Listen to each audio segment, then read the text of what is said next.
une petite omelette aux pommes de terre, je me suis pris un bain et j'ai regardé la série en me disant c'est l'histoire que nous avons vécue mais qui est vue par un autre angle, avec quelques erreurs et quelques mensonges évidemment. Les images ne mentent pas, sauf quand on leur met des voix comme Bridget McCain. On va parler particulièrement du documentaire qui est diffusé depuis une semaine sur une grosse... Ils ont fait des heures et des heures d'interviews de chaque personne. Et puis on ressort que quelque chose qui va dans le sens d'un fil conducteur qu'ils souhaitent. Et quand on voit des images là maintenant, je pense que la plupart des gens sont un petit peu habitués maintenant. Vous savez, quand on a des émissions télé, et puis on entend toujours la petite note de piano, ting, ting, et puis il y a une petite musique de piano qui arrive, qui est émouvante, et qui fait que tout de suite ça prend une autre ampleur. Et bien là, tout le long, derrière là, pour bien imprégner dans l'inconscient qui évolue, il y a une musique. C'est la musique limite du film d'horreur, quoi. Ça veut dire... Il y a un gros scandale dans ce documentaire, c'est le scandale de l'anus. Je pense qu'il faut qu'on en parle. Le traumatisme qu'on a donné à Brigitte parce qu'elle a dû regarder son anus. Et ça s'en dit long sur là où on est la société, quoi.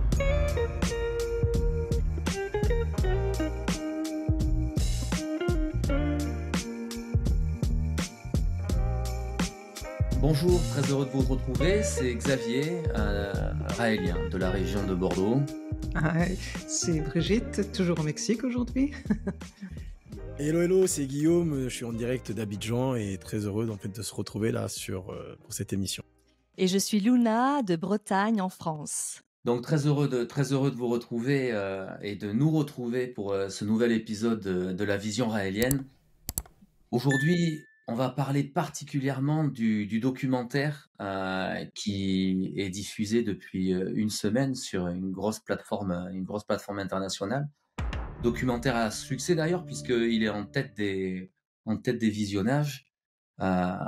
Et ça va être l'occasion d'apporter justement la vision raélienne qui a sûrement manqué dans ces 4 épisodes.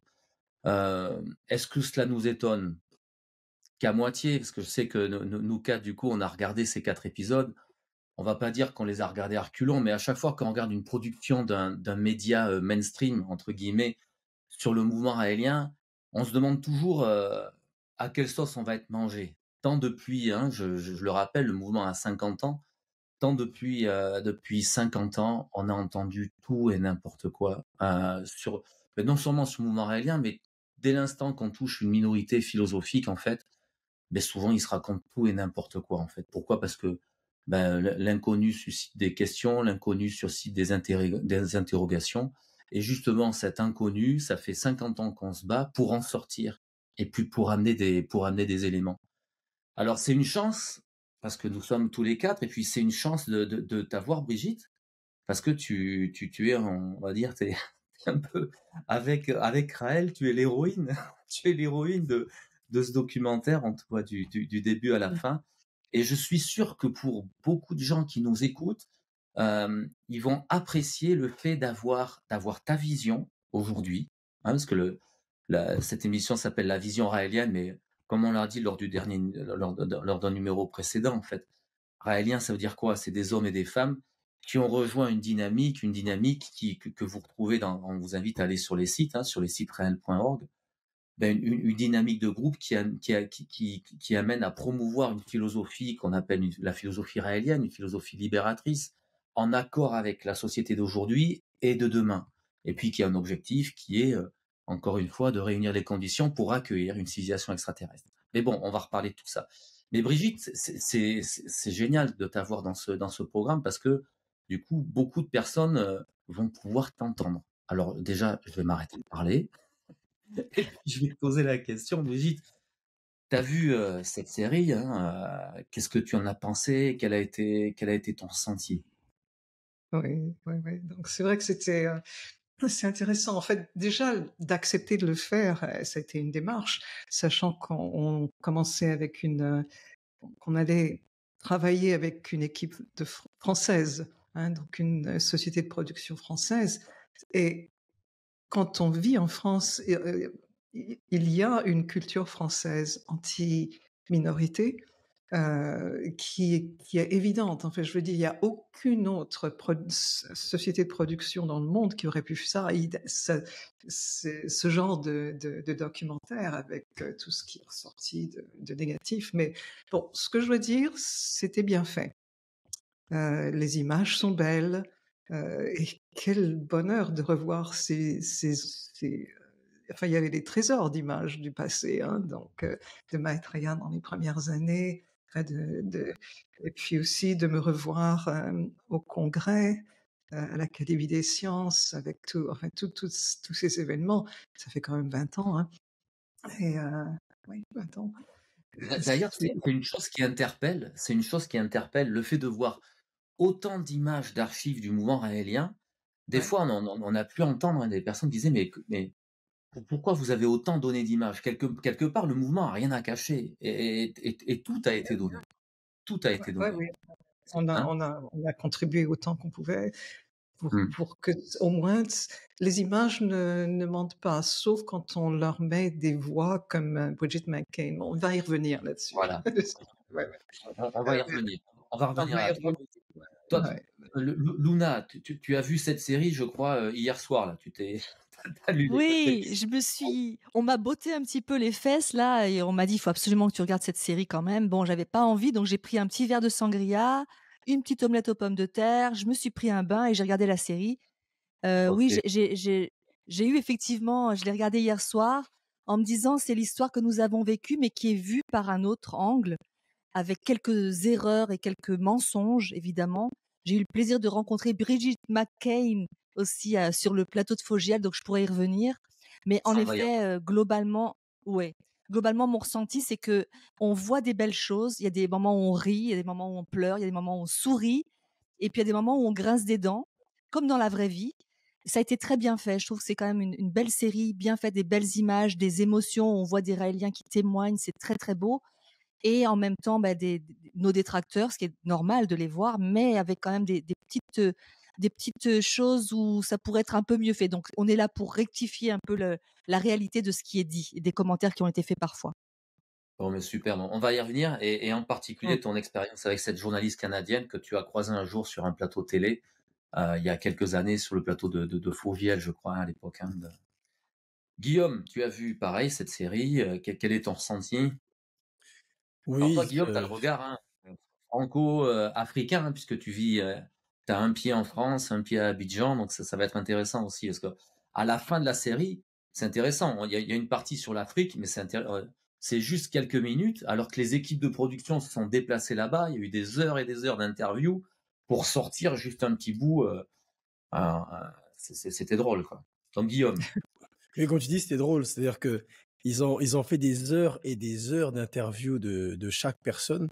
Et puis, on ressort que quelque chose qui va dans le sens d'un fil conducteur qu'ils souhaitent et qui est flagrant, en fait, hein. C'est quand on voit des images, là, maintenant, je pense que la plupart des gens sont un petit peu habitués maintenant. Vous savez, quand on a des émissions télé et des réalités télé, des télé-réalités, et puis à un moment donné, la personne s'exprime, puis elle arrive plus à parler, et puis il y a les larmes qui montent, et puis on entend toujours la petite note de piano, ting, ting, et puis il y a une petite musique de piano qui arrive, qui est émouvante, et qui fait que tout de suite ça prend une autre ampleur.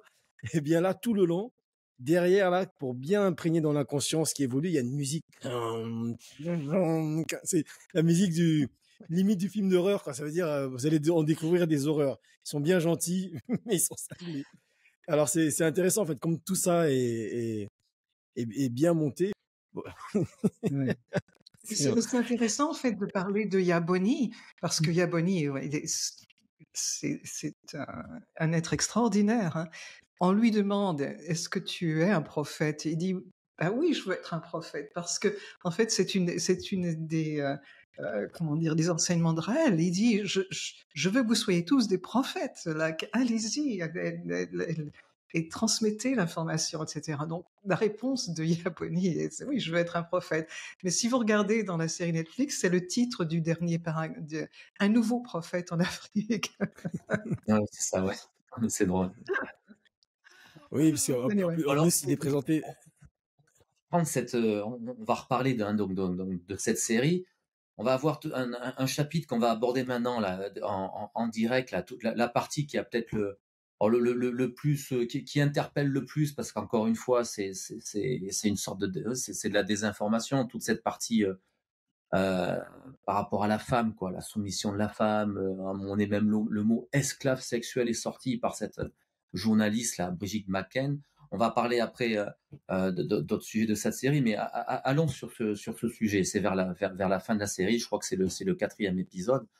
On voit on voit des femmes, on voit une sorte de cérémonie avec ce qu'on appelle les anges, quoi, qui sont seins nus, et puis on les présente comme des femmes soumises. Et cette journaliste là, Brigitte McCain, qui parle d'esclaves sexuels, quoi. C'est Brigitte, quoi.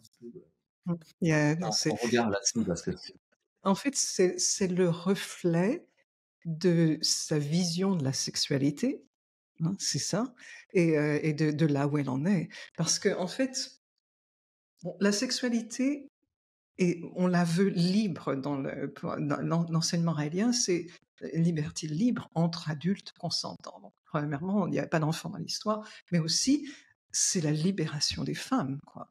Et donc, quand tu regardes des femmes avec des seins nus et que tu penses que ce sont des esclaves, c'est ton problème. C'est vraiment le problème de Brigitte McCain.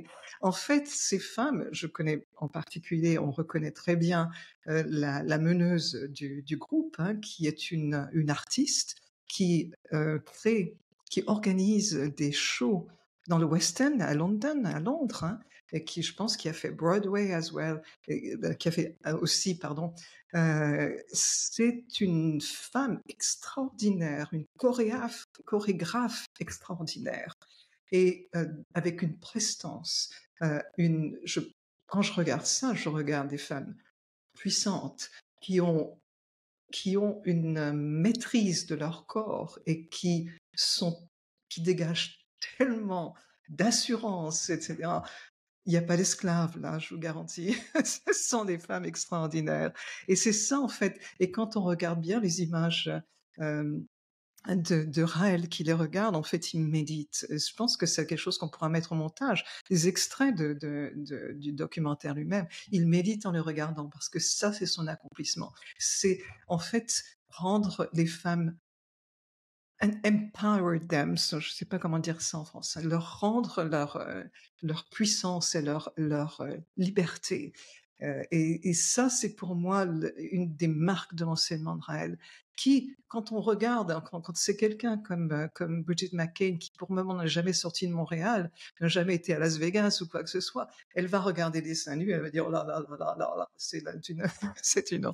Mais non, en fait, les femmes raéliennes ont dansé Go Topless, comment dire, et qui est en fait une aventure extraordinaire. On a maintenant des milliers de personnes dans les rues de New York, au moins une fois par an. Et ça, ce mouvement de Go Topless, où les femmes revendiquent le droit d'avoir leur top, leur sein nu, quel que soit l'endroit où elles sont. Si les hommes ont le droit d'être seins nus, les femmes ont le droit d'être seins nus aussi, et il n'y a rien de sexuel à ça. En fait, oui, les seins peuvent être sexuels, comme mon petit doigt, comme n'importe quelle partie de mon corps peut être sexuelle. Mais c'est la vision sexuelle de l'autre. Pour moi, j'ai le droit de montrer mon corps comme je le veux et quand je le veux. Et ça devrait être établi. Alors, bien sûr, c'est surtout au Québec. Je pense. La France, non. En fait, les Françaises de ma génération, je ne sais pas maintenant, mais on était seins nus sur les plages. C'était pas une grande histoire. Mais là, ça devient une grande c'est histoire. une grosse régression. Il y a une grande régression par rapport à ça. Beaucoup de moins, de moins en moins de topless sur les plages. Tout ça, il y a plusieurs raisons à ça aussi, quoi. Mais il y a une vraie régression par rapport à ceci, quoi. Et d'ailleurs, c'est intéressant ce que tu dis, parce que dans le reportage, on voit Nadine Gary qui intervient, alors qu'elle a passé pareil des heures d'interview à parler de toutes ces actions, Go Topless, et d'autres actions initiées par Raël concernant la libération de la femme, concernant aussi, enfin, il y a eu des tas d'actions qui ont été faites. Et Nadine, on la voit à peine, quoi. On la voit à peine. Et puis ils ont sorti que les morceaux les plus entre guillemets les plus sulfureux, les plus abrasifs, quoi. Ouais, ouais, ouais, ouais. Enfin, Luna, même oui. l'image où on voit Raël qui est entouré de femmes qui l'embrassent, etc. C'était une image composée, faite pour un clip. Hein. Peut-être que vous vous souvenez plus que moi de ça, mais Ouais, c'était un ouais, clip ouais. où il avait une chanson «J'aime toutes les femmes», etc. Mm. C'était très légère. Et ils ont fait un clip, et donc c'était un Mm. montage pour illustrer la chanson. Ouais, ouais. Et ça, il l'utilise pour illustrer les propos de McCabe. Et d'ailleurs, ce clip, il fait partie des archives du mouvement raélien. Il a été donné par le mouvement raélien. Certains pourraient se dire, mais pourquoi le mouvement raélien a donné ça? Encore une fois, parce qu'il y a rien, il y a rien à cacher, quoi. Donc, s'il y avait une volonté de cacher quelque chose, là, les choses sont mises sur la table. Enfin, depuis toujours, elles sont mises sur la table. Là, avec ce documentaire, comme tu l'as dit, c'est très bien fait au niveau de la production. Les choses sont mises sur la table. Ben, à nous de répondre. C'est pour ça que vous êtes là. Dans cette émission. Et puis, merci d'être là. Et à nous de vous apporter toutes ces réponses à toutes ces questions que vous vous posez. Parce que Luna, toi, alors, ce fameux ordre des anges, hein, tu fais partie, je crois, non, de l'ordre des anges. Oui. L'ordre des anges, c'est bien plus que ce qui est présenté. Il y a toute une dimension de toute la place que doit prendre, j'allais dire la femme, mais la féminité au sein de cette nouvelle humanité.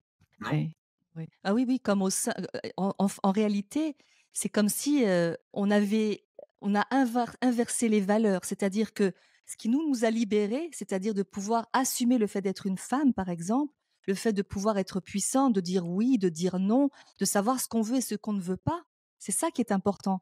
Et en fait, on a inversé. C'est comme si on était devenus esclaves de ça ou soumises, alors que c'est le contraire. Ça nous a libérés de choisir, d'avoir ce choix. Alors que pendant des millénaires, on n'avait pas le choix, on se marie, on a des enfants. Et Raël et Maitreya est vraiment l'homme qui a mis les femmes au premier plan, aussi bien d'ailleurs au niveau de la structure, de l'organisation du mouvement raélien. Donc ça, c'est un point important. On peut accéder à tous les postes, même quand il sera plus là, ça peut être une femme qui le remplace. Donc autrement dit, on a vraiment tous les accès. Et en plus, il nous a mis en avant par cet ordre en montrant à quel point c'est grâce à la féminité que nous pourrons sauver l'humanité. Vraiment, c'est pas anodin, sauver l'humanité. Parce que jusqu'à présent, effectivement, le côté, on avait besoin voilà, de force virile, mais c'est plus le cas maintenant, ça ne marche plus comme ça. Donc, il est vraiment le prophète de la mise à jour, de la dernière mise à jour, où nous avons tout pour survivre si nous mettons l'amour, la coopération au premier plan. Et ça, c'est la féminité. Donc, il y a vraiment cet aspect, et nous faire passer pour des esclaves sexuels, c'en est même risible, c'est même drôle. Enfin, ça pourrait l'être. En tout cas, moi aussi, comme Brigitte, je me suis dit, waouh, des femmes qui osent enfin montrer qui elles sont, fières d'être debout en montrant la beauté de leur corps, en sortant de la culpabilité, en sortant de la honte. Et tout ça, c'est carrément, c'est montré à l'envers. Donc, on nous l'a fait à l'envers, hein. En gros, c'est ça, sur ce sujet-là en particulier. Également, Go Topless, quand on voit ce que Nadine a fait et comment on la voit sur le reportage, on a l'impression que c'est une faible femme, la pauvre. Alors que quand on la voit dans les manifestations à New York, elle mène des personnes, c'est immense. Donc, j'espère qu'on pourra avoir des liens sur Go Topless, mais Clitored également. Redonner aux femmes ce qu'on leur a volé, ce qu'on leur a coupé, Pour les gens, comment on les a mutilées. Pour les Oui, gens qui nous écoutent, hein, donc Go Topless, c'est une action qui date de plusieurs années en arrière, quoi, qui cherche à réhabiliter en fait le fait de pouvoir se balader seins nus, en fait, quoi. C'est un petit peu ça. Et donc c'est une initiative de Ray à départ, mais qui a presque échappé au mouvement tellement ça a pris des proportions énormes, en particulier en Amérique du Nord. Et Clitored, c'est toutes des actions qui ont été mises en place pour réparer le clitoris des femmes qui ont été excisées, surtout en Afrique et ailleurs, mais surtout en Afrique. Donc il y a eu toute c'est une ça. campagne là-dessus. Alors, je me suis permis de te couper. Oui, Vas-y, oui, continue, oui. princesse. Non, bah, Luna. du coup, c'est un enseignement qui est libérateur, en fait, qui non seulement est puissant, il est libérateur, il nous sort de cette culpabilité originelle qui a été générée par les 3 religions monothéistes principales. Et en fait, là, c'est montré à l'envers. Donc, nous sommes vraiment dans cette libération de l'être humain pour pouvoir enfin vivre en paix. D'autant plus que plus on va accéder à une sexualité entre adultes consentants libérés, et moins il y aura de frustration sexuelle. Donc, on va faire baisser le niveau d'agressivité sur la planète. Il y a tellement d'effets. C'est pour ça que les gens ne comprennent pas comment on est arrivé des extraterrestres à cette liberté sexuelle. Et moi la première, hein, la première fois que j'ai fait un stage, j'ai dit, mais pourquoi on est sur ce sujet-là? Il m'a fallu un certain temps de comprendre que comme ils nous ont créés, ils savent comment l'être humain fonctionne. Ils savent que nous fonctionnons sur le principe du plaisir et que nous sommes sur cette planète faits pour un paradis et pas pour un enfer. Et ça va passer par cette application de cette libération de nos corps, de nos esprits, d'atteindre ce qui nous fait vibrer et de pouvoir vivre ensemble. Et ça passe par cette coopération, cette féminité. Et c'est pas de l'assouvissement, c'est pas de l'esclavagisme, c'est le contraire. On est loin de la soumission Ah et oui, justement, pour ça, Guillaume, alors dans le documentaire, on voit le témoignage d'une Raélienne, hein, mais on la voit très peu. C'est pareil, ça a été des heures d'enregistrement. C'est Nicole Bertrand, hein, du Canada. On la voit à peine quelques minutes, mais je vous invite à aller sur la chaîne YouTube du mouvement raélien, qui s'appelle Mouvement Raélien. Il y a des vidéos qui ont été faites où Nicole répond à des tas de questions que beaucoup se posent, mais des questions cash, hein, des questions cash sur ce sujet. Je vous invite à aller la voir. Et Guillaume, il y a un truc, hein, qui est intéressant, et le Luna vient d'en parler à l'instant, et qui peut interpeller les gens qui connaissent pas le mouvement raélien, parce que on parle de Raël et de sa rencontre avec un extraterrestre, et puis là, vous savez, d'ailleurs, c'est notre émission, là, on vient de faire 10 minutes, un quart d'heure là-dessus, quoi. On va sur le terrain de la nudité, du rapport au corps, de la sexualité, de la liberté sexuelle, tout ça. Que les gens peuvent se dire, mais quel est le lien entre le thème des extraterrestres, des ovnis, de la vie ailleurs, et la sexualité? C'est vrai que, premier abord, on se dit, bon, mais c'est un truc. Et d'ailleurs, le documentaire, on essaie des fois de faire passer cette image comme quoi voilà, quoi. C'est voulu, tout ça, c'est une histoire, entre guillemets, c'est une histoire de sexe, quoi. Alors que non, quoi. Tu peux nous Oui, bien éclairer. évidemment. Alors tout d'abord, avant de répondre à la question, il y a un point sur lequel je voulais revenir, c'est celui du Gotopless. Quand tu disais tout à l'heure que c'est un mouvement où les femmes revendiquent le droit d'avoir les seins nus. C'est bien plus que le droit d'avoir les seins nus. C'est le droit d'avoir les mêmes droits que les hommes et aussi les seins nus. Parce que si on donne les mêmes droits que les hommes, par exemple au niveau professionnel, mais que dans la vie quotidienne, en fait, il y a des droits qui sont ôtés, alors on n'a pas donné l'égalité on n'est plus dans l'égalité des sexes. Et c'est de ça dont il faut parler aussi. C'est là où Raël va beaucoup plus loin que vont les pontes de la société, de la libération de la société, où ils vont accepter une liberté sous un champ et puis pas sous un autre. Et donc, c'est pas de la liberté, parce que lorsque la liberté est décomposée, ce n'est plus de la liberté, forcément. Donc, c'est bien plus que ça, parce que c'est symbolique, cette histoire. Parce qu'on va dire, oui, mais pourquoi il prend ça sur le coup des seins? Parce que personne ne le fait. Le reste, il y en a d'autres qui s'en occupent. Mais là aussi, personne ne le fait. Et là, il vient se positionner, quitte à être montré du doigt, mais parce qu'il est là pour dire la vérité. Et donc, si une femme a tous les droits au niveau physique, au niveau du comportement sociétal que les hommes, alors que ce droit soit complet. Pas juste dire il faut avoir les mêmes droits salariaux, etc., etc. Il faut que ce soit à tous les niveaux. Donc, c'est pour ça qu'il y a Gotopes. Donc, c'est beaucoup plus grand. Et c'est là qu'on voit que c'est quelque chose qui intéresse la libération totale de la femme et non pas le fait d'aller montrer ses tétons dans les rues. Et à la rigueur, même si quelqu'un veut montrer juste ses tétons dans les rues, pourquoi ça se gênerait quand c'est une femme et pas quand c'est un homme? Parce que la forme des seins des femmes est différente, elle amène à l'excitation. Vous pensez que les pecs des hommes bien bâtis, ça amène pas à l'excitation, les femmes aussi? Mais on est dans une société tellement macho et patriarcale que les hommes ont le droit d'être excités, mais pas les femmes. Ouais, c'est embêtant. Parce que cette femme pourrait être ma mère, ma sœur, etc. Comme l'a fait quand on reprend en fait ce qu'avait fait Dr Kinsey, qui avait fait, qui est un des premiers scientifiques il s'occupait en fait des animaux à la base, hein, des insectes et tout ça. Il étudiait un petit peu les animaux et puis il s'est intéressé à la sexualité humaine et puis et il s'est intéressé au plaisir, à la sexualité chez l'homme. Et dès qu'il s'est intéressé à la femme, on lui a coupé tous les budgets puis on l'a descendu dans les médias. Donc il y a vraiment ce tabou vis-à-vis de la femme que Raël vient briser. Donc ça va beaucoup plus loin. Et par rapport à Clitored, c'est effectivement que la femme ait le droit de retrouver son droit, son droit au plaisir. C'est pas juste, oui, on répare le clitoris, c'est super. Brigitte pourra en parler mieux que nous puisqu'elle était très impliquée là-dedans. Il y a un hôpital, Raël a mis en place le fait qu'un hôpital soit créé en Afrique pour pouvoir aider ces femmes. Parce qu'imaginez, les hommes, ils ont le droit, oui, ils peuvent avoir du plaisir, pas de souci, mais les femmes, si on leur a coupé le clitoris, on pleure avec elles, là, c'est triste, hein, c'est méchant, bon, ok, what next? Alors que là, elle dit non, ok, ben là, on va leur réparer le clitoris, comme ça va aller plus loin que d'aller faire des campagnes et dire dans les villages, faut pas le faire, c'est méchant, mais de dire que les gens se disent, mais même si on le fait, ils vont réparer, donc ça sert à rien de le faire. Ça va plus loin que ça, parce que d'aller dans les villages dire c'est pas bien, moi je l'ai vu en Afrique, hein, la tradition est tellement forte, surtout dans certaines religions, c'est tellement fort et obligatoire, qu'ils vont le faire quand même. Donc il fallait quelque chose de palpable. Et ça, c'est le seul c'est le premier. Maintenant, il y en a d'autres qui ont suivi le pas. Donc je voulais revenir juste là-dessus. Et puis par rapport Ouais, on va enchaîner sur le documentaire, parce que le documentaire, on parle pas trop de ça, quoi. Donc les gens qui aujourd'hui ont fait un numéro sur le documentaire, on aura peut-être l'occasion de revenir sur tout ça. Mais oui, c'est important d'en parler. Mais par rapport au doc, quoi. Le non, mais doc, c'est par rapport au doc. J'arrive. Donc, pour rapport au doc, ça, c'était dit dans le doc. Et pourquoi ça n'a pas été mis en évidence? Pourquoi? C'est-à-dire c'est là qu'on voit la volonté de nuire, parce que c'est ça le travail de réel. C'est pas de s'asseoir et puis de regarder les films dansés nus devant lui, et puis ça n'a rien à voir, quoi. Quand on voit, moi, je suis chorégraphe. Alors, ce qui s'est passé, la scène qu'on voit avec les femmes, et puis en même temps, à un moment donné, si vous regardez le documentaire, Brigitte McCain dit, on était forcés de se mettre nus. Alors qu'on voit que les femmes, il y en a qui sont topless, d'autres qui le sont pas, et ainsi de suite. C'est-à-dire que l'image, elle est pas en phase avec ce qu'il est en train de dire. Elle dit qu'on est forcé, mais on voit des gens qui ont la liberté, parce que c'est ça, en fait, le message réel. Et pourquoi il y a un message? Pourquoi il y a un message? Parce que si une civilisation extraterrestre vient nous voir, est-ce que vous pensez vraiment que c'est pour faire ce à quoi s'attendent les ufologues, ce copistes, c'est-à-dire faire des tourbillons dans le ciel et puis repartir? C'est un peu très macho, hein. C'est l'homme qui voit la chose. J'ai une belle voiture, je fais vroom vroom, et puis après je m'en vais. ils en sont pas là. J'ai un bel ovni, regardez à quelle vitesse je vais.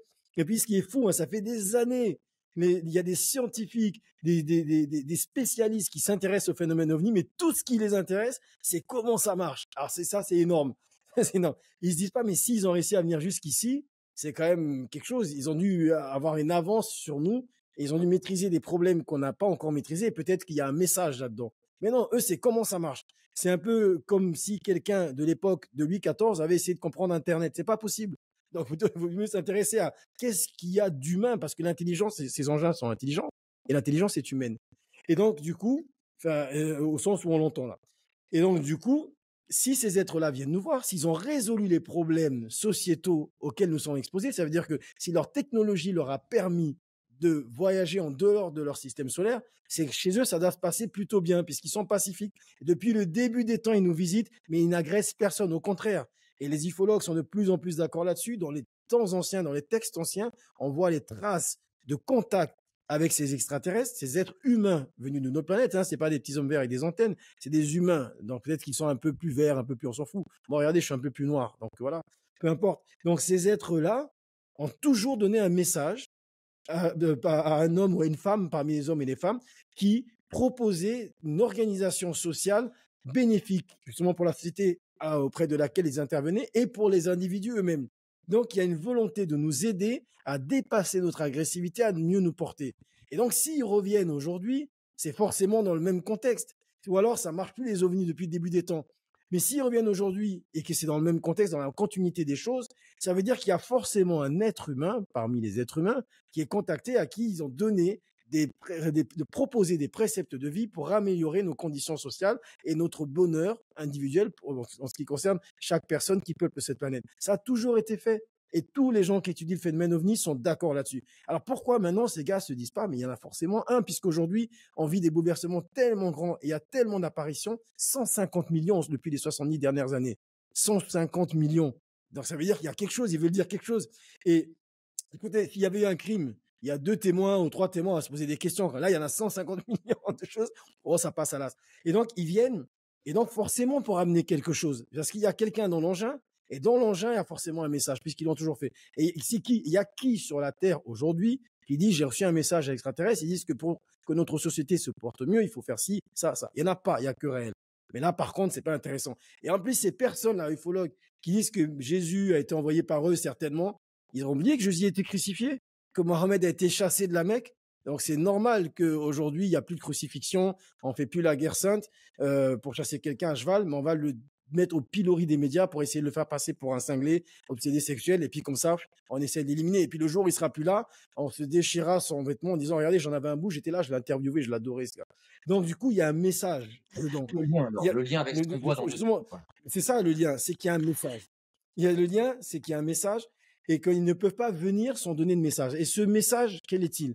Ce message, c'est d'améliorer le bonheur de chaque individu et la façon d'organiser la société pour que ce soit centré sur l'épanouissement de l'individu et l'épanouissement collectif. Et pour ça, il y a donc une façon de faire, une façon de voir les choses, des valeurs à développer, parce que c'est de là que partent nos attitudes et nos comportements, pour que ça fonctionne. Et donc, forcément, ces valeurs, elles sont quoi? Elles sont forcément la responsabilisation, elles sont la liberté, elles sont l'amour des différences, elles sont le partage des ressources, le respect de soi et des autres. C'est de ça dont on peut, c'est ceci qu'on peut comprendre venant d'une autre planète. Mais comprendre comment marchent les engins, non. Donc, les extraterrestres, oui, ça n'a de sens que si ce qu'ils viennent faire ici amène à mieux. Et ce mieux vient par rapport à une refonte de notre perception du monde, parce que là, celle qu'on a aujourd'hui, elle ne marche pas. Ça marche pas. 27 enfants par minute qui meurent dans le monde, ça veut dire que ça marche pas. Tous les 5 ans, les élections, oh, vive Macron, il va nous sauver. 5 ans après, ah, le salaud, c'était mieux avec Sarkozy. Ça marche pas. Donc, il y a un nouveau système sociopolitique, peut-être qui est bien. Et du coup, ils nous en parlent.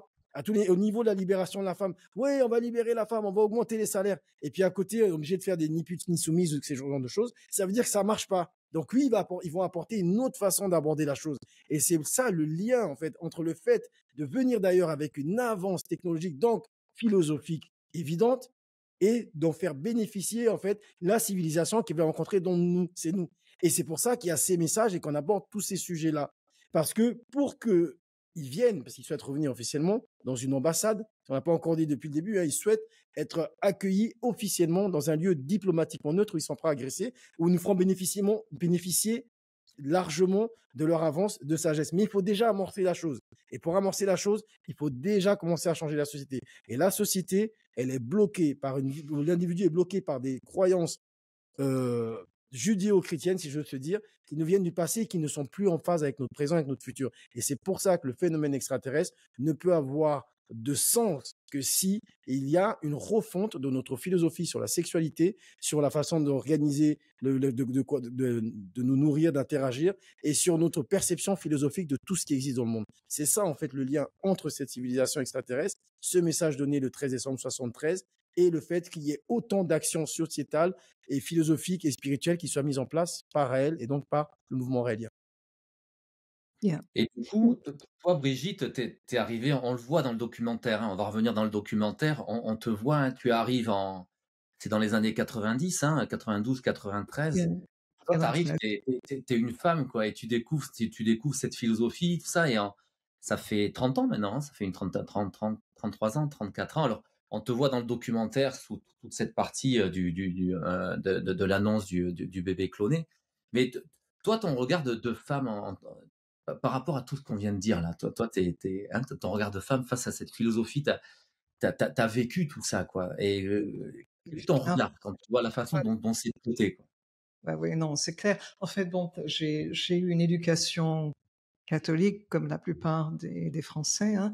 Même s'ils ne sont pas baptisés, ils baignent dans ce monde judéo-chrétien. Qui nous limite, qui guide la sexualité, etc. Donc c'est vrai que quand je suis devenue raélienne, Raël m'a dit plus tard qu'il me regardait. Je dis dans le séminaire, hein, dans le documentaire, que j'avais l'air d'une nonne. C'était drôle. Et donc c'est vrai que j'ai évolué au travers de la philosophie, en l'intégrant dans ma vie, mais c'est plus pour m'affirmer en tant que ce que je suis, femme en particulier. Et mais par exemple, j'en parlais hier, les guides d'Amérique du Nord. Donc dans notre structure, nous avons des niveaux, hein. Et donc le niveau 5 est le plus haut niveau en dessous de Raël. Et donc les guides dits niveau 5, il y en a 7 en Amérique du Nord. Donc ça compte le Mexique, les États-Unis et puis le Canada. Et parmi les 7, il y a 5 femmes, hein. et donc 2 hommes. Donc ça, c'est les chiffres d'Amérique du Nord. Ce serait différent en Asie, ce sera différent en France, en Europe ou en Afrique.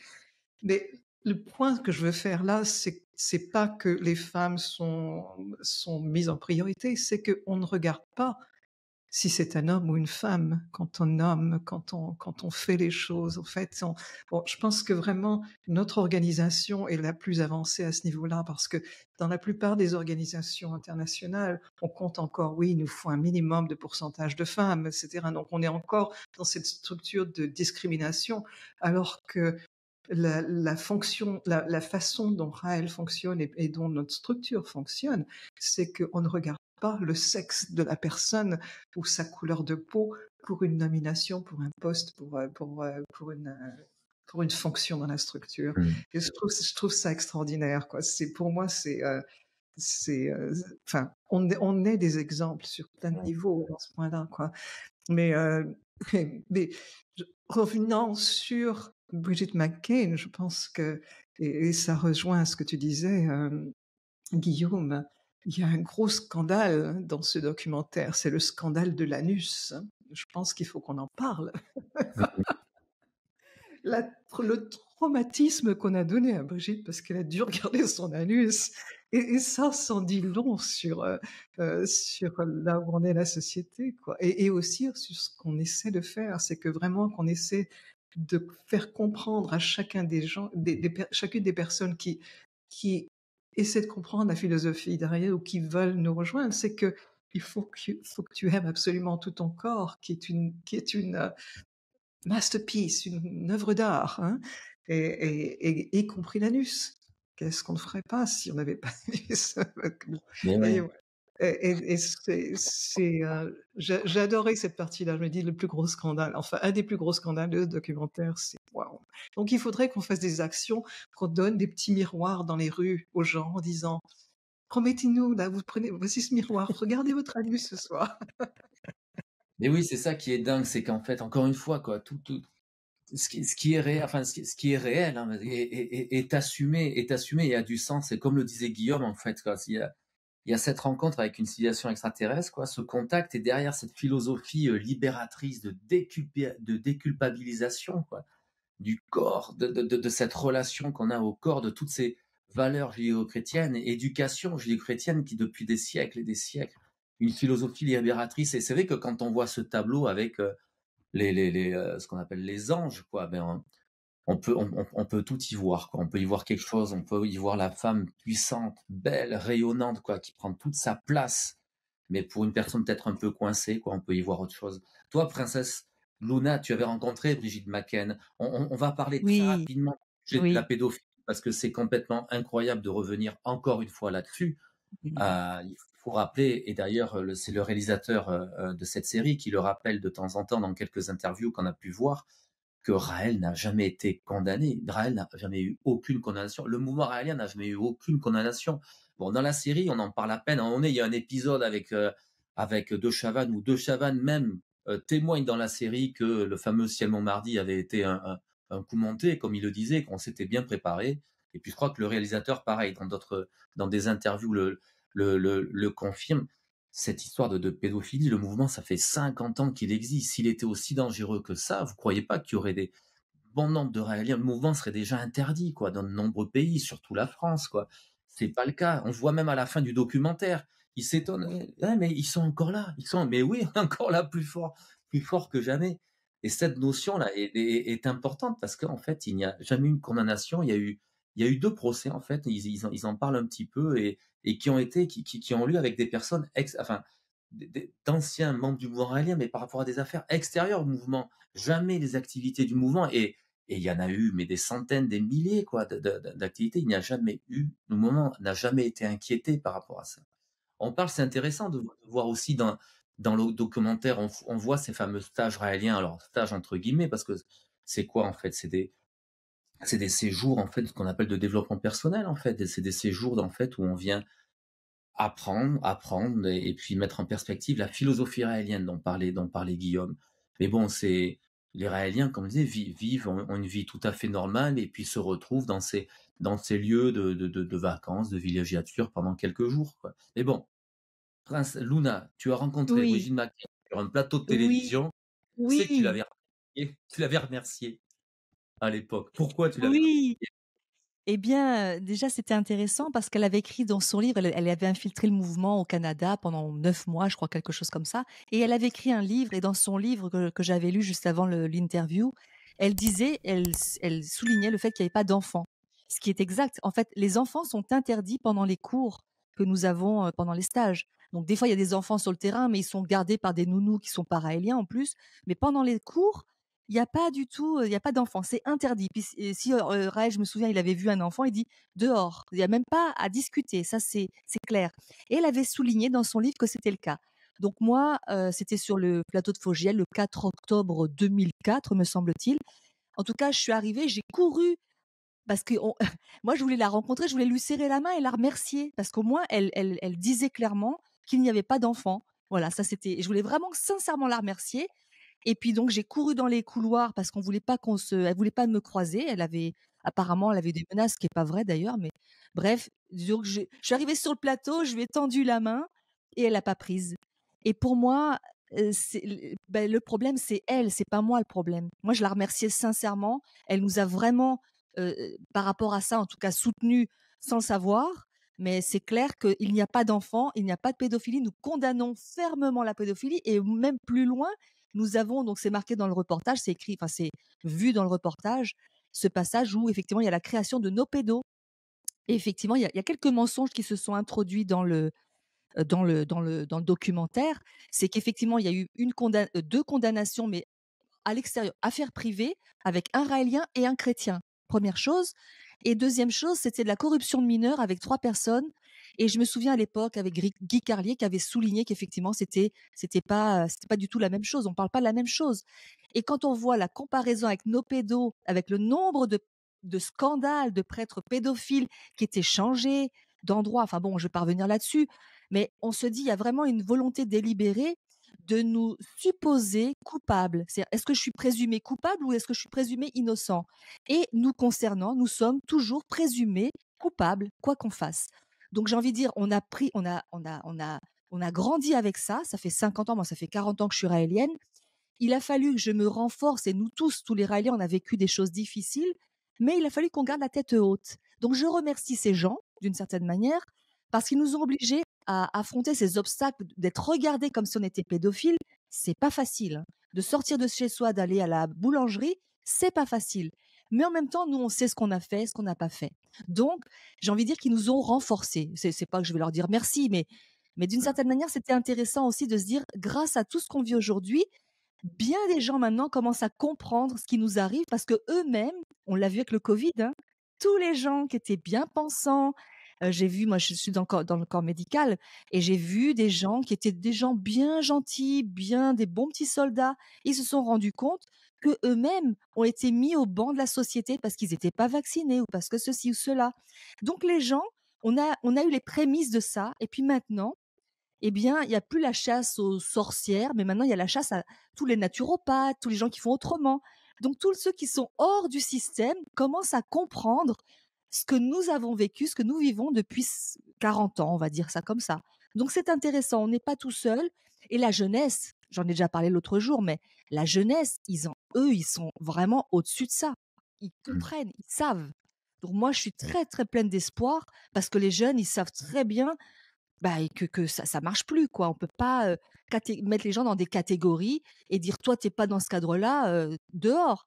C'est pas possible, ça peut pas marcher comme ça. Mais Donc dans tous les vive cas, la jeunesse. ouais, dans tous les cas, le temps travaille toujours pour la vérité et Ouais, ce qui nous aide aujourd'hui, parce que comme tu le dis, il faut que les gens qui nous écoutent se rendent compte que de ce qu'ont vécu les Raéliens, les Raéliennes depuis longtemps, de toutes ces rumeurs qui ont été propagées, quoi, qui étaient, on peut mmh, dire, qui étaient dégueulasses, quoi, dégueulasses. Il mmh, faut savoir ce que c'est, comme tu dis, hein, d'être tout ce qui a été vécu dans les années 90, bon, ça fait déjà plus de 20 ans, mais même encore. On est équipé et le temps travaille pour la vérité parce qu'encore, si tout cela était vrai, mais il y aurait longtemps que le mouvement serait interdit. Mais Mm. il n'en est rien. Et comme tu dis, Mm. on va pas passer 2 heures là-dessus, hein, sur ça, mais c'est sans commune mesure avec tous les procès, les actes et les condamnations qu'ont vécu certaines corporations professionnelles ou Oui. religieuses. Donc Excuse-moi. on le dit Ouais. une dernière fois, nous condamnons la pédophilie, mais c'est condamnons, mais grande majuscule, quoi. Et puis, Mm. le documentaire en parle pas trop de ça. Ouais. Je vais juste rajouter une chose par rapport à nos pédos. Effectivement, on avait créé une ligne parce qu'à l'époque, effectivement, on déplaçait les prêtres pédophiles d'un endroit à un autre et parce qu'il y avait aussi le secret du confessionnal.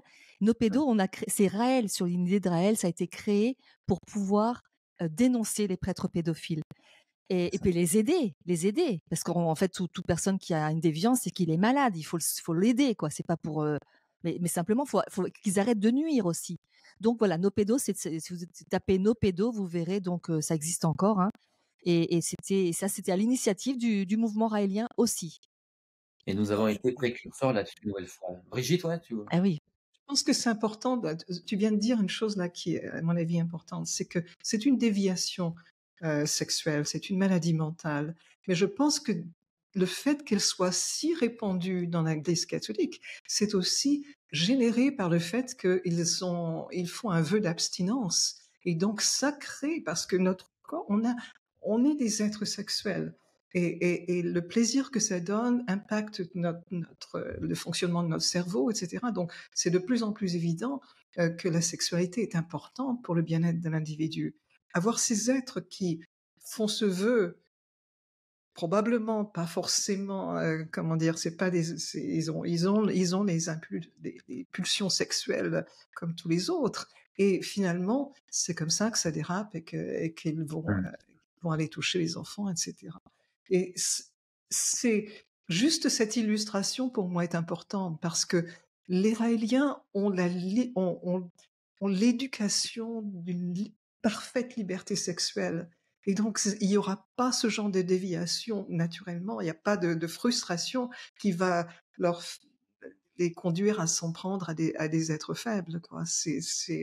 On est l'anti-pédophile parfait, je dirais. Enfin bon. Juste Dans le une chose, documentaire. Oui, Guillaume. si je peux me permettre, pendant qu'on est sur le sujet, parce que parlons de choses concrètes, hein. D'abord, la première des choses, moi, que ça m'inspire aussi, cette partie, c'est qui veut tuer son chien, l'accuse de la rage.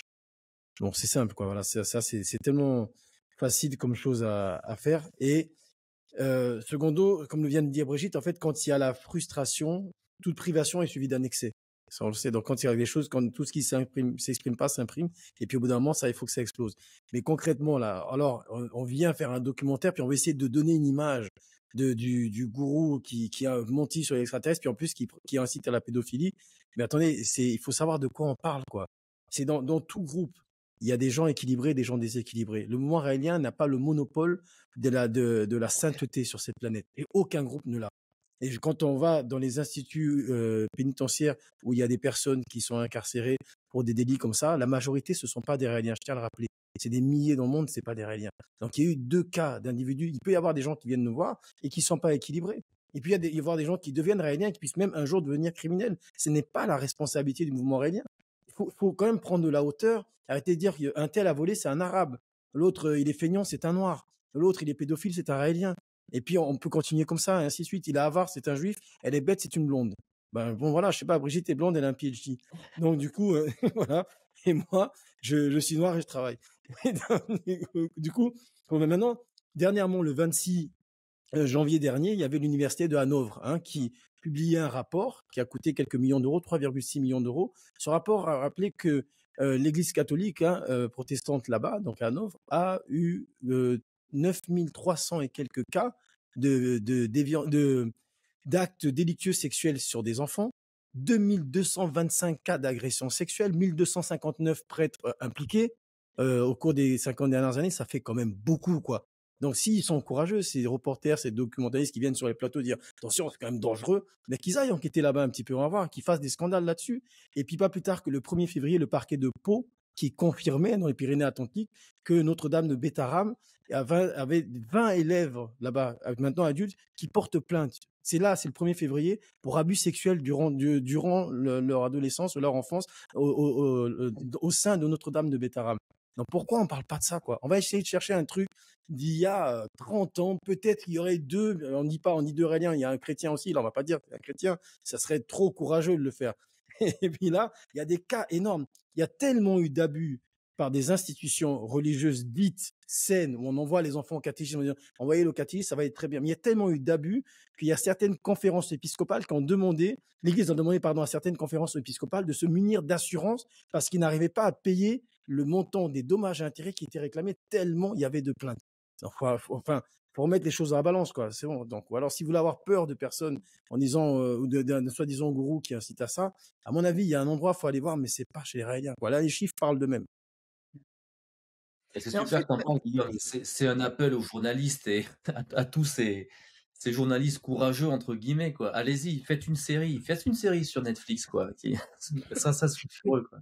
c'est un truc qui est intéressant. Je crois qu'il y a un producteur de cinéma qui est accusé en ce moment de pédophilie. C'est juste, hein? Avec une actrice. Je pense qu'il y a quelque chose, il y a un scandale comme ça en France. Ouais.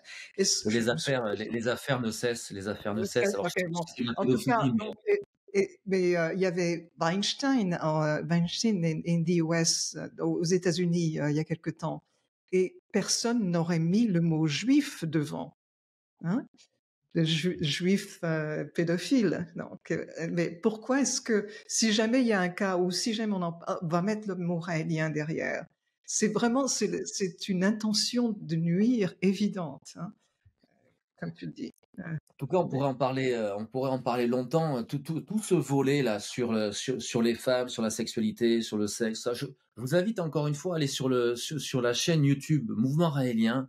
Vous avez des super témoignages, encore une fois, d'une série qui s'appelle Femmes raéliennes, de la part de Nicole Bertrand. Il y a aussi il y a Anouchka qu'on voit, on la voit dans le dans le documentaire sur la partie qui est réservée au clonage. On la voit s'exprimer. Elle a fait des capsules sur Instagram. C'est vraiment inspirant ce qu'elle raconte. En parlant du doc, on voit, oui, Luna. Ah, à moins que tu allais peut-être en parler sur l'éducation quand même. Est-ce que tu allais peut-être parler de ça? Je sais pas. Non, c'était pas prévu, mais vas-y. Oui, vas-y. Ouais, je pense que c'est important il y a quand même un passage où on voit l'émission de Chavannes qui a fait quand même beaucoup de tort, hein, qui a été bien préparée, tu en as parlé en intro et concernant l'éducation sexuelle des enfants et là, il y a vraiment des erreurs, des erreurs volontaires, hein, qui ont été faites, de faire dire quelque chose à Raël qui n'est pas ce qu'il a dit et ce qui n'est pas dit dans les livres de Raël et ça, c'est quand même super important. C'est sur une phrase où effectivement, on nous fait dire quelque chose qui n'est pas ce qu'on dit. Et d'ailleurs, sur le plateau de Fogiel, je me souviens à l'époque avec Brigitte Macken, c'était la même chose. Il y avait Lio qui était à côté de moi et je lui dis, vous avez des enfants, Lio? Oui. Vous les prenez sur vos genoux, vous leur faites des câlins? Oui. Donc, je veux dire, vous avez cette relation normale, naturelle de toucher un enfant. Par contre, l'éducation, ça veut dire, effectivement, tu peux, mais c'est ton territoire. Ça fait partie de l'éducation des enfants, de savoir dire oui, de savoir dire non. Mais leur éducation sexuelle, c'est eux-mêmes qui se la font, c'est pas nous qui la faisons. Et cette espèce de perversité, mais j'aurais même pas pu imaginer qu'on puisse penser ça, que nous-mêmes on faisait quelque chose. Donc, et parce qu'il y a eu une fois une erreur de quelque chose qui a été publié sur un document du mouvement raélien, qui ne sont pas les livres, hein, qui sont sur un article de l'Apocalypse, je crois, un journal que nous avions, un témoignage qui était complètement, qui aurait pas dû être mis là, c'est vrai. Mais à ce moment-là, une fois, et bing, c'est toute la vie, c'est 50 ans après, on nous en reparle encore. C'est juste, c'est 2 poids, 2 mesures, c'est complètement fou, quoi. Donc à un moment donné, nous sommes les premiers, enfin, je pense que Guillaume pourrait aussi en parler, puis Brigitte, sur l'éducation des enfants, leur apprendre que c'est leur corps, ça leur appartient et ça n'appartient à personne d'autre. Et moi, je dirais, c'est Raël qui m'a appris à dire non, à savoir dire non, clairement. C'est lui qui m'a dit comment faire, qui nous a expliqué comment, quand on est une jolie femme, ce que j'étais il y a quelques années, effectivement, de savoir dire, eh bien, merci, j'accueille ton désir pour moi, mais je ne suis pas intéressée. Reviens dans 7 ans. Il nous a appris des techniques pour savoir dire non, pour dire avec gentillesse, je ne suis pas intéressée. Et ça, c'est de l'éducation que moi, j'ai jamais eu quand j'étais enfant, ou que j'ai jamais eu même quand j'étais jeune femme. Donc c'est fort de café, quoi, de savoir, de dire: «J'ai appris à être une femme et à savoir me faire respecter grâce à lui». Et quand tu dis tous les 7 ans, c'est-à-dire qu'en fait, tu adoptes la même politique, c'est un septennat, c'est ça? Ça marche par septennat ou par quinquennat? C'est ça, Jenna, Personnes qui te connaissent pas, donc c'est tous les 7 ans. Tu marches par tous les 7 septennat. ans. Tous C'est les ça, 7 ans, tu remets, voilà, ton mandat en jeu et ouais. c'est ça. Non, mais en tout cas, c'est intéressant parce que c'est vrai que tout ça, c'est mis sur la table. D'ailleurs, au niveau de l'éducation, il y a une chose importante et ça va permettre de faire le lien aussi parce qu'on voulait parler, de ces personnes qui témoignent. Dans le documentaire, on en voit des qu'on peut appeler des détracteurs, mais d'anciens, détracteurs en un seul mot, hein, ces anciens Raéliens qui viennent témoigner, dans le documentaire et à notre niveau, aucune raison de remettre en question, leurs paroles, ils parlent, je suis sûr, en toute sincérité de ce qu'ils ont vécu. Il y a des choses quand même qu'il est important de mettre sur la table aussi. Par exemple, il y a un des contradicteurs de Damien Marsic avec qui tu as travaillé, Brigitte, hein, il y a toute cette partie du clonage qui l'explique qu'en fait le mouvement raélien l'a empêché d'avoir des enfants pendant 30 ans ou autre. Je peux témoigner, moi ça fait 35 ans que je suis raélien, Luna, Guillaume pareil, Brigitte pareil, mais jamais on m'a empêché d'avoir. Moi j'ai un enfant, Brigitte tu as des enfants, beaucoup de raéliens ont des enfants. On doit- Quand on regarde le documentaire, des fois on a l'impression que les gens ont un fusil sur la tête. Ça, tu pourras pas faire ceci, tu pourras faire cela. Mais sérieux, quoi, on est libre de faire ce que l'on veut, quoi. Alors par rapport aux enfants, oui, il y a le sujet de la surpopulation, il y a le sujet de la responsabilisation que de faire un enfant, quoi.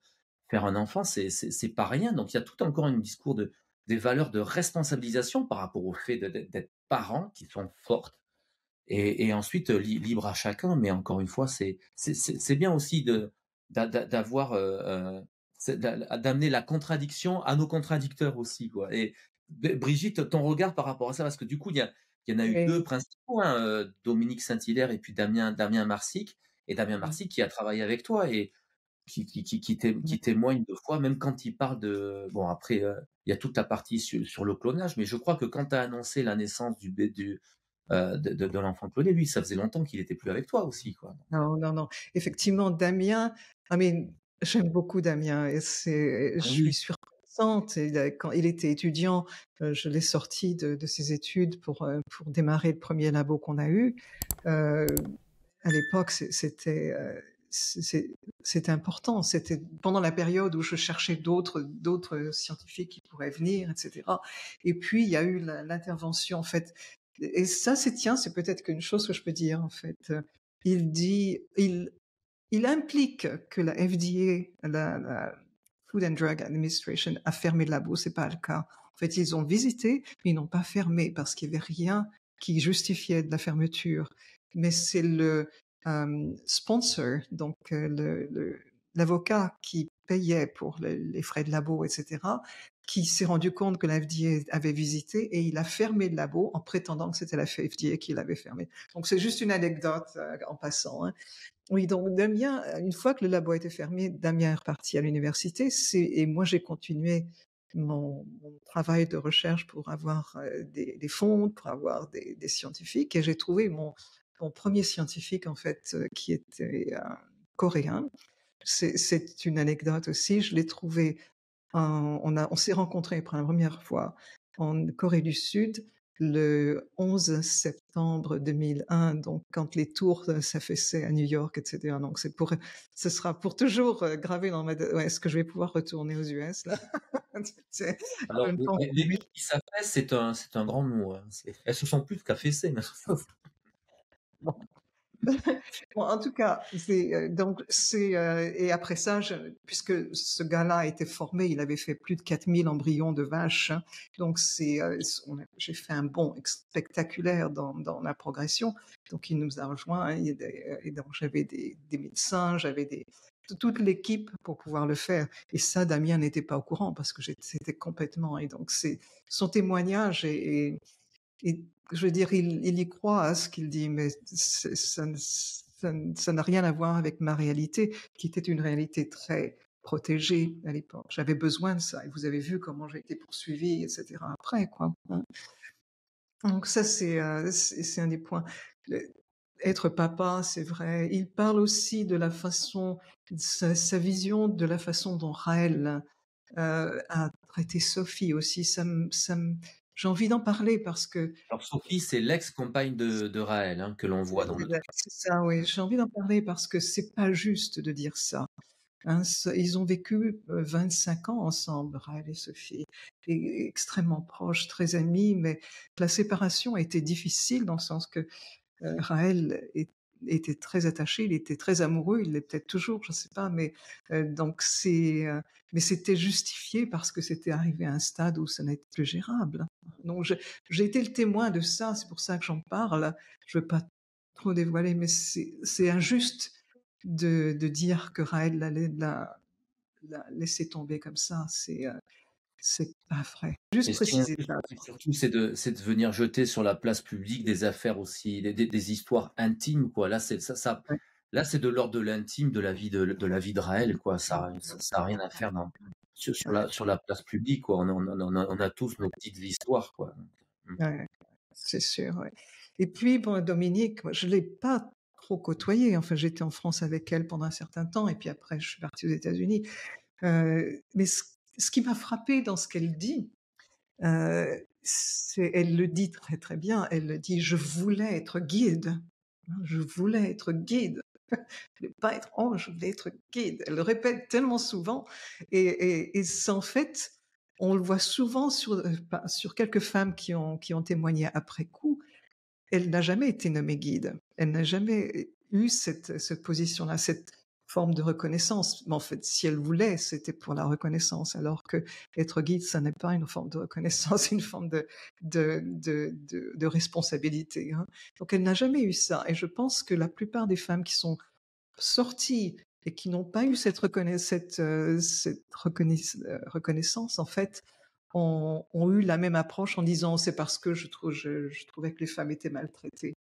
À mon avis, enfin bon, je ne sais pas comment vous l'avez perçu, son témoignage, mais c'est criant pour moi. Mhm. Guillaume, Luna, votre regard par rapport à ça?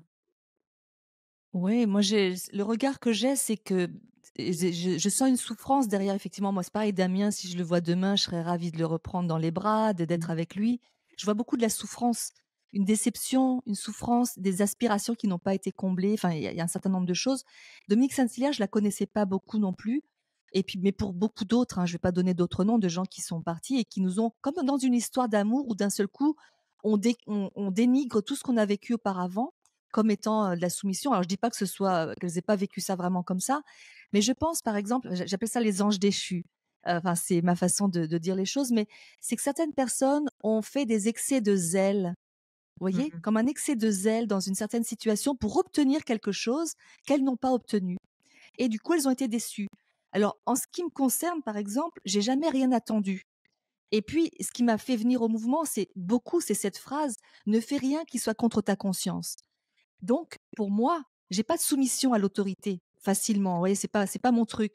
Je me demande tout le temps, est-ce que moi, ça me convient? Mais même si les autres ils me disent quelque chose, que je dois faire quelque chose et qui soit contraire à ma conscience, je le fais pas. Ça fait partie de nos enseignements. Mais certaines personnes, pour obtenir des privilèges enfin, au niveau privilège, je parle visibilité, reconnaissance, vous voyez, du confort supplémentaire ou quelles que soient les raisons, elles se sont soumises à leur propre inconscience de vouloir ces privilèges, mais en réalité, elles ont été déçues parce qu'elles n'ont pas obtenu ce qu'elles voulaient. Et que du coup, ça peut créer une amertume. C'est ce que j'ai senti, de l'amertume, de la déception, parce qu'elles se sont pas respectées elles-mêmes. Mais c'est pas mon cas. Moi, si demain ça s'arrête, et j'ai beaucoup aimé Brigitte ce que tu as dit, si on venait me dire que c'était pas vrai, je ne changerais rien. Je n'ai honte de rien de ce que j'ai fait. Vous voyez, je me sens dans mes baskets. Donc, si on me dit demain c'est faux, bah, je vais rigoler, je vais rire. J'ai dit, super, bon, je me suis bien amusée pendant toutes ces années. J'ai fait ce que vraiment j'avais envie de faire. Et le peu de fois où ça m'est arrivé, et ça m'est arrivé 2 ou 3 fois où je me suis dit, là, j'ai pas été au clair, j'ai pas été honnête. Alors, je suis allée voir les personnes et j'ai dit, tu vois, là, j'aurais pas dû agir comme ça. Je l'ai fait sous une forme de pression, qui n'est pas de Raël d'ailleurs, une pression dans une organisation. Il y a des organisations et des organisateurs, et j'ai eu une petite pression. Mais je suis allée voir les personnes et après je me suis excusée, je me suis dit: «Je ne me ferai plus avoir». J'ai appris quelque chose et j'ai continué à grandir dans cette insoumission à une autorité non choisie, voyez?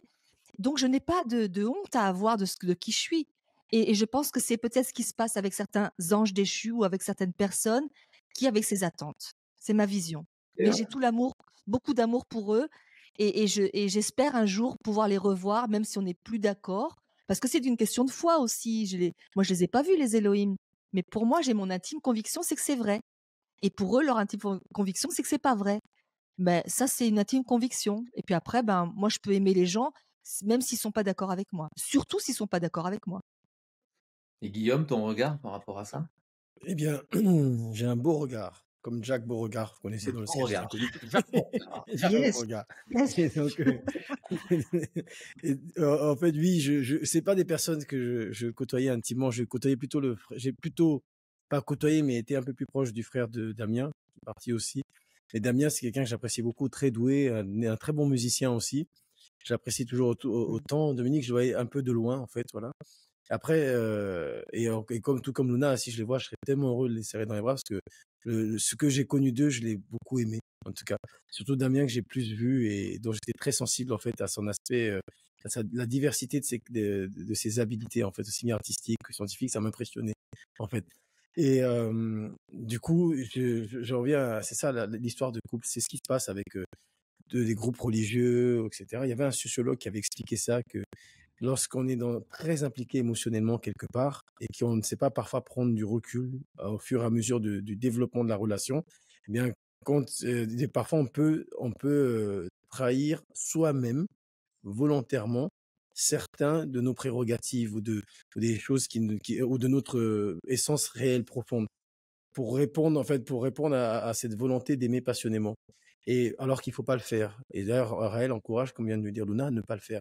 Et quand on le fait à répétition, il peut arriver que le jour où on va trop loin dans ce qu'on s'impose à soi-même, mais on finisse par en faire porter la responsabilité à la personne qui est en face. Et encore une fois, comme je disais, tout ce qui est contenu peut exploser, hein, c'est comme une cocotte minute. Mais là, lorsque la séparation se fait dans ces conditions, elle peut être très explosive. Et là, donc, tout ce qui était beau, tout ce qui était l'amour, les beaux yeux de l'autre deviennent deviennent des yeux de loup-garou. Ces belles dents qu'on appréciait, ça devient les dents de Dracula et ainsi de suite. Ça prend toute une autre tournure, la même chose, hein, on a un regard différent, mais qui peut être très agressif. Et on voit ça souvent, ça arrive dans les couples. Et moi, souvent, je pose la question, je dis, mais vous vous êtes dit, je t'aime, pris dans les bras, aimé. Puis maintenant, la personne devient le pire des salauds, quoi. Mais ça veut dire quoi? Ça veut dire que soit t'es complètement idiot, puis là, dis-le, ou soit il y a un moment donné où, en fait, tes émotions te font voir les choses de façon en adéquation avec l'émotion du moment. Et donc, t'es pas dans une perception de la réalité, où tu prends du recul, où tu es témoin plutôt que d'être impliqué émotionnellement, donc de façon irrationnelle. C'est intéressant. Alors, je veux pas juger, hein, chacun vit sa réalité. Et je pense que moi, j'aurais aimé, en tout cas, que Damien ça y est, j'ai perdu son nom. Et Dominique, voilà, Dominique, ils parlent de leur réalité comme de leur réalité, pas comme de c'est comme ça, Raël est comme ci, Raël est comme ça. On est plus de 100 000 Raéliens dans le monde, on est content. Bon, si c'est Yin et Yang, hein, ça n'existe pas le 100%. S'il y en a 10 ou 15 ou 20 ou je sais pas 50 qui sont pas contents, c'est leur responsabilité. Mais en tout cas, il y en a au moins 95 950, etc. qui sont heureux. Pourquoi on parle pas de cela vraiment? Pourquoi cela on les fait passer pour des illuminés, puis les autres pour des personnes qui ont vécu quelque chose de dur, qu'il faut qu'ils dénoncent? C'est fou. Et moi, j'aurais aimé, vous voyez, parce que dans ce documentaire, on parle pas trop de la philosophie raélienne. Je disais tout à l'heure, on parle des femmes, alors que l'action des femmes pour go to place, pour amener l'égalité entre les hommes et les femmes à tous les niveaux, voilà, pas qu'au niveau matériel, à tous les niveaux, hein, de l'être humain, avant d'être quelque chose de matériel, c'est une biologie aussi, hein, c'est un être avec des sentiments, des besoins et tout. Tout ça, on n'en parle pas. De clitorette, défendu, c'est toutes ces fillettes excisées, de tout ce qu'expliquait Luna, qui fait que grâce à l'enseignement de Raël, elle a appris comment dire non, comment être une femme affirmée et ainsi de suite. Quand on voit, vous voyez, Brigitte Luna, je sais pas si ça vous donne une image de femmes soumises qui ont enlevé leur cerveau pour écouter quelqu'un. J'ai pas trop l'impression. Et donc tout ça, on n'en parle pas. Qu'est-ce qui a amené ça? Et pourtant, moi, je sais pas, je propose quelque chose. Pourquoi il y aurait pas un documentaire courageux pour essayer de savoir ce que le mouvement raélien apporte à la société et pourquoi c'est contesté. Ça serait super parce que la société gagnerait à s'intéresser à ce que différentes minorités amènent de différents, justement, parce que c'est toujours avec des choses qui n'ont pas été présentées qu'on arrive à faire des choses nouvelles. Et si on veut une société meilleure que la nôtre, donc une société nouvelle, il faut forcément des idées nouvelles. Pourquoi ne pas s'intéresser à ça? Pourquoi sur des heures et des heures d'enregistrement, tout ça a été proposé, ce qu'on propose sur l'organisation sociétale, etc. On n'en parle pas. Par contre, sur des rumeurs, tout en déformant les images et ça, passer 4 épisodes de 50 minutes là-dessus, quoi. C'est fort, quoi. Ils auraient gagné du temps et apporté un plus à la société et dire, bah oui, regardez, ils proposent ça, de positif. On se rejoint forcément sur certains points. Est-ce que c'est pas plus constructif? Est-ce que ce serait pas plus Oui. intelligent, plus élevé, quand même, d'essayer de savoir ce qui me rapproche de l'autre plutôt que d'essayer de trouver ce qui pourrait m'éloigner de l'autre et de l'accuser de quelque chose, de la rage, pour être sûr de pouvoir l'abattre en toute impunité. Bah, super bien, parce que du coup, indirectement, tu viens de faire une transition, parce qu'on on glisse tout doucement vers la fin de notre séquence, là, de notre rendez-vous aujourd'hui, et puis on voulait terminer là-dessus, et tu viens d'y répondre, on va écouter Luna et Brigitte là-dessus, c'est sûr. La question, c'est qu'est-ce qui manque? Qu'est-ce qui manquait à ce doc? Donc, qu'est-ce qui manquait à ce documentaire, quoi? Luna, pour toi, Guillaume vient de nous en parler, qu'est-ce qui manquait à ce documentaire? La la réalité de ce que nous apportons, ça c'est sûr, ce qui anime profondément les personnes, ça c'est sûr, ce qui vraiment vient nous chercher, ce qui vraiment répond en nous, ça a été dit un peu, mais pas suffisamment. On a l'impression que c'est comme une image en 2D, là, on n'a pas la 3D quoi, on n'a pas la saveur de comment ça se mange. Pourquoi effectivement le fait de voir son anus et d'accepter d'en avoir un, c'est énorme. Moi, j'ai des enfants, je m'occupe d'enfants tous les jours qui ont des constipations terribles parce qu'ils veulent pas aller aux toilettes. Je dis ça en rigolant, mais n'empêche que c'est mortel. C'est une maladie mortelle. Autrement dit, c'est comment cette culpabilisation du corps nous a enfermés et comment la libération du corps va nous libérer. Donc c'est tout ça, c'est tous ces petits aspects qui paraissent complètement anodins, mais qui mettent de la perspective, comme tu aimes souvent dire, Xavier, comment chaque petit détail a été calculé et comment Raël nous a enseigné cette importance des détails, cette importance de méditer, cette importance de jouir de chaque sens, de se relier au monde, et comment se faire la paix en soi et à l'extérieur de soi. Donc tout ça, ça n'apparaît pas du tout, enfin très très peu. Donc ça, c'est ce qui manque. Ça Voilà, n'apparaît pour pas, et moi. puis aujourd'hui, malheureusement, les seuls canaux médiatiques dans lesquels ceci pourra apparaître, ce sont les canaux entre guillemets internes au mouvement, quoi. C'est ce que nous faisons aujourd'hui, quoi. C'est pour ça on vous invite encore une fois à aller sur les sites internet du mouvement, d'aller sur la chaîne YouTube du mouvement raélien, où vous verrez des productions. Mais voilà, un jour peut-être, des équipes des équipes de télévision, feront vraiment leur boulot et viendront donner une vision objective sans être tout le temps à charge. Et puis, on demande pas des documents, on ne demande pas d'amener comment dire, la vision, quelque chose de quelque chose d'objectif, de regarder vraiment ce qui Mmh. se passe. Bon, ça arrivera un jour. Et et je Brigitte, rajoute oh, oui, excuse-moi. Oh, excuse-moi, je rajoute une chose, Brigitte va sûrement rajouter là-dessus aussi, mais je ça me fait du mal quand on touche à un ami. Je suis une louve et j'ai vraiment souffert de comment Maitreya a pu être traité dans sa vie. C'est un ami, c'est quelqu'un qui est devenu un ami avec le temps et j'étais blessée de la perversité des fois de certaines images qui ont été montrées, tronquées, vous voyez? Comment on peut faire dire des images et mettre un commentaire ou pas en mettre, mais comment ça a été on l'a présenté, ce n'est pas lui. Voilà. tu parles de À réel, toi hein, de c'est vrai qu'il Oui, y a je eu parle de Raël. Je des parle de heures et Raël. des heures.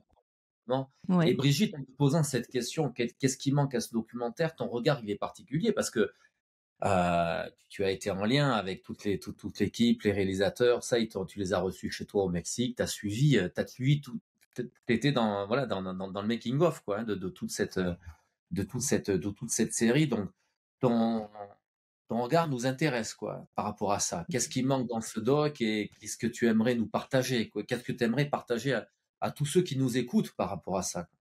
Oui, non, en fait, je rejoins complètement ce que Luna et Guillaume ont dit.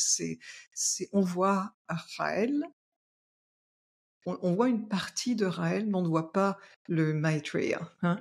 Donc l'enseignant, the teacher, celui qui apporte un message absolument essentiel pour l'humanité aujourd'hui, vraiment qui est adapté à notre société d'aujourd'hui.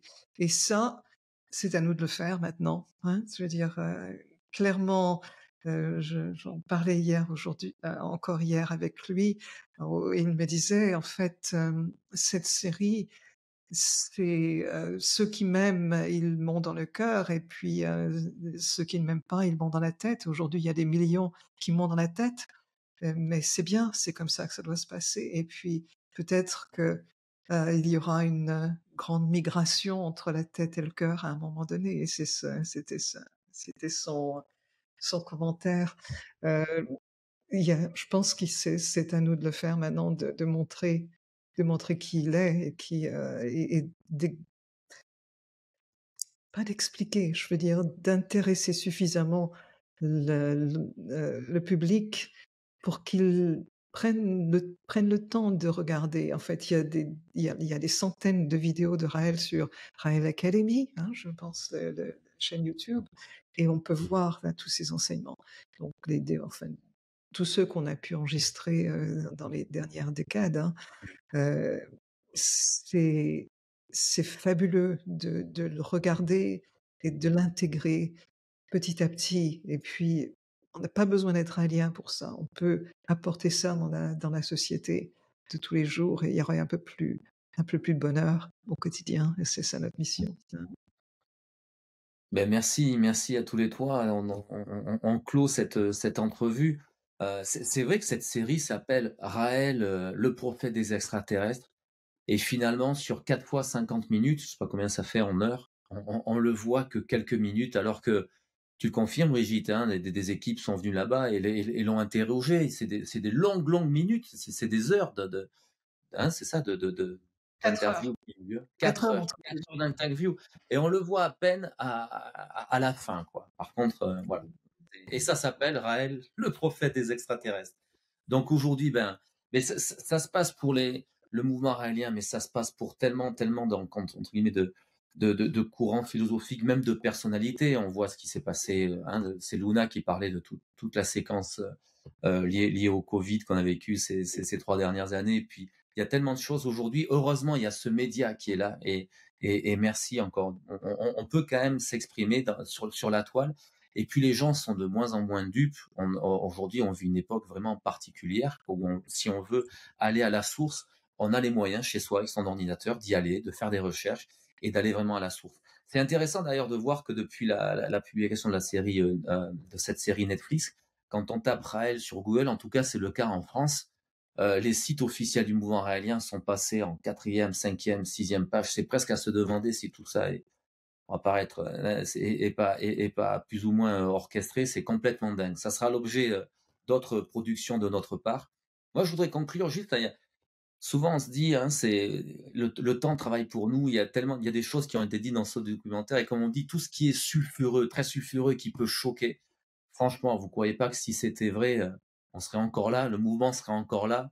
Vous croyez pas qu'il y aurait beaucoup plus de contradicteurs? On parle de 2 contradicteurs, et même je crois que c'est Dominique Saint-Hilaire qui en parle à un moment donné, qui est pensive en disant, je me demande comment ça se fait qu'on n'est pas plus nombreux, quoi. Il y en a, il y en a très peu. Et c'est drôle de se dire ça, quoi. Si vraiment tout ce qui se dit sur le mouvement raélien était vrai, mais le mouvement raélien n'existerait plus, et il existe encore. Et c'est marrant parce que la série finit sur cette question, Brigitte, où on te pose la question, si on te disait que tout ça n'était pas vrai, quoi. Mais d'ailleurs, ta réponse est super, mais ça serait intéressant qu'un jour un documentaire finisse avec cette question. Ce que dit Raël, la rencontre qu'il a eu lieu, la rencontre dont il témoigne avec cet extraterrestre, le fait qu'on ait été créé par une civilisation extraterrestre, que nous, notre humanité d'aujourd'hui est capable de réaliser cela demain, qui a une philosophie libératrice, qui amène des valeurs, qui amène des choses extraordinaires pour notre humanité. Et si c'était vrai, quoi. Et si c'était vrai? Et presque envie, hein, on a presque envie de finir cette séquence là-dessus. Et si c'était vrai? Et je pense que c'est ce que beaucoup de personnes qui, après avoir vu cette série, se disent aujourd'hui. Peut-être pas une majorité, mais souvent la sagesse et les avancées, les utopies viennent de minorités. Et une grande minorité de personnes aujourd'hui se posent sûrement cette question: et si c'était vrai? Alors à tous, hein, merci encore de nous avoir rejoints. Les commentaires sont ouverts sur le replay de cette émission. Laissez-nous vos commentaires, posez-nous vos questions. On reviendra sur d'autres épisodes, on essaie de répondre à tout ça. Et merci encore et très heureux d'avoir été avec vous. À très bientôt.